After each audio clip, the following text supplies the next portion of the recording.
Hai sobat, jumpa lagi bersama Cerita Kita Channel yang lagi duduk manis di pojok kamar dengan wajah yang hampir ganteng. Hahaha.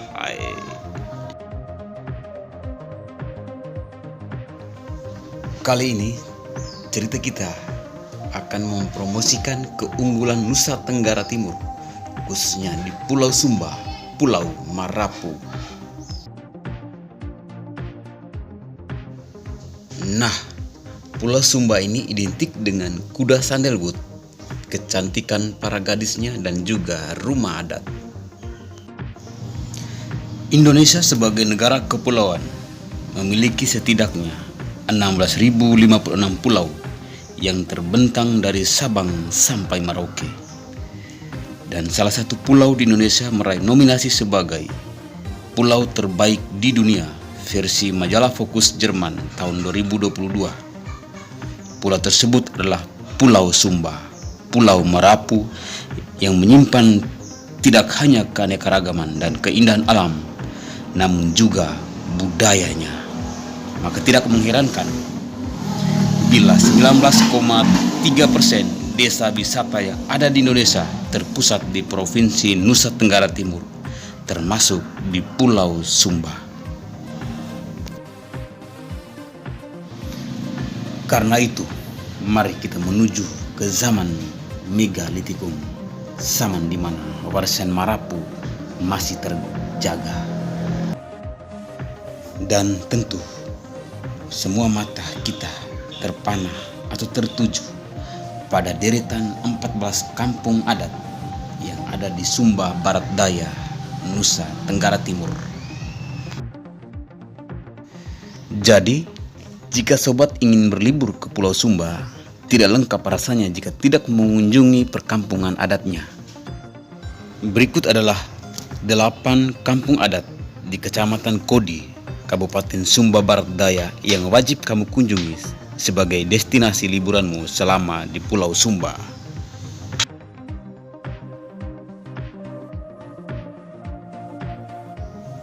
Situs kampung adat Embuku Bani berada di Desa Atidalo, Kecamatan Kodi, Kabupaten Sumba Barat Daya, Provinsi Nusa Tenggara Timur.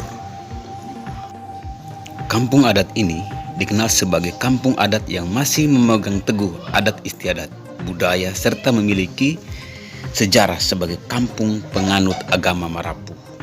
Jadi sobat, agama Marapu adalah agama yang memuja dewa leluhurnya mereka. Ya, sekedar mirip seperti orang Yunani atau Romawi. Di kampung adat Embuku Bani, kamu juga bisa menemui Uma Kalada yang masih kokoh berdiri dan juga kubur batu yang sudah berusia ratusan tahun. Selain itu, di desa ini kamu juga bisa melihat barang-barang peninggalan kuno seperti kain kuno, bebek emas, pistol dari emas, peti besi, guci, hingga gendang yang terbuat dari kulit manusia. Hal lain yang membuat kampung adat Embuku Bani ini unik adalah memiliki misteri batu petir yang menurut cerita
Bongu berada di desa Anakaka, Kecamatan Kodi, Kabupaten Sumba Barat Daya.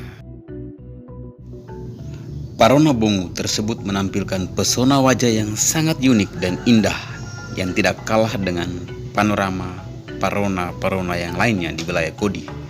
Lingkungan Parona Bongu ini cukup sejuk dan menawarkan udara yang segar. Di Parona Bongu itulah tempat lahirnya seorang tokoh bernama Wonakaka, seorang pahlawan rakyat Kodi dan juga Sumba pada umumnya.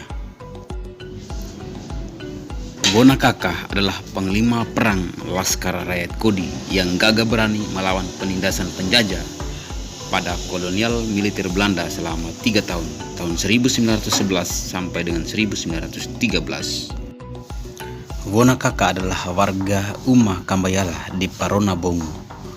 Uma Kambayala dan warganya mengemban tugas dan tanggung jawab strategis sebagai pemelihara upacara katoda dalam rumpun Bagoho.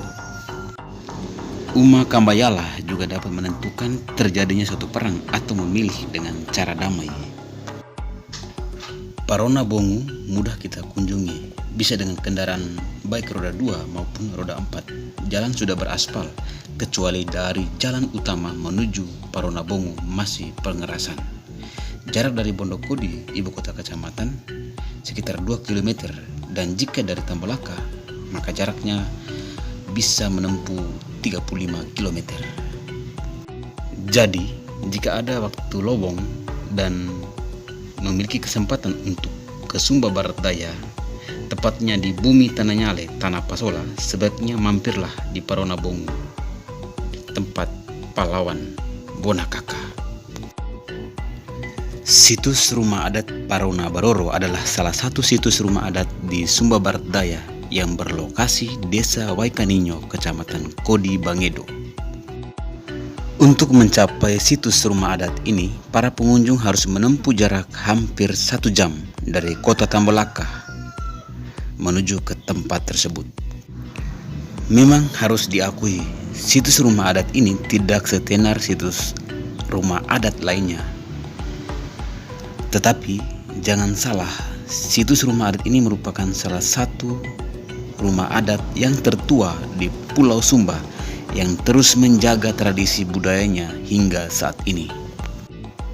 Tidak hanya dari sisi budaya, kampung ini juga menampilkan pemandangan yang cukup unik yang dimulai sesaat sebelum kita memasuki area perkampungan. Para pengunjung akan disuguhkan dengan deretan kubur batu yang berjejer di sisi kanan dan kiri jalan. Tidak hanya di luar kampung, di areal perkampungan pun demikian. Deretan kubur tua dan juga sudah berumur ratusan tahun pun tampak kokoh berdiri di tengah-tengah kampung mengelilingi Natar, tempat ritus adat. Pemandangan ini akan disempurnakan dengan berdirinya 14 rumah adat di sekeliling kampung yang beratapkan alang-alang yang sudah menua dan berwarna kuning kecoklatan. Tidak hanya itu juga, kekasan kampung ini pun diperkuat dengan ritus pasola yang wajib digelar di Pulau Sumba bagian barat, di mana dalam ritus ini masyarakat yang bermukim di Parona Baroro juga diwajibkan untuk menyelenggarakan pasola yang diberi nama Pasola Homba Kalayo. Sejarah telah mencatat bahwa kampung ini tidak berdiri sendiri. Kampung ini merupakan kampung mekar dari kampung Waindimu. Namun demikian, kampung ini punya kebiasaan unik yang diyakini oleh masyarakat sebagai kekuatan kampung yang dimulai dengan kebiasaan menyimpan rambut dan pusar anak yang baru lahir di lubang batu dekat mata air Waikrara. Tidak cukup juga sampai di situ, kampung ini juga secara turun-temurun telah diberi peran kepala keamanan atau panglima perang pada suku Mahemba yang diketuai oleh Ratu Kedu. Jadi, imbasnya sampai hari ini, kampung ini sangatlah disegani oleh banyak orang.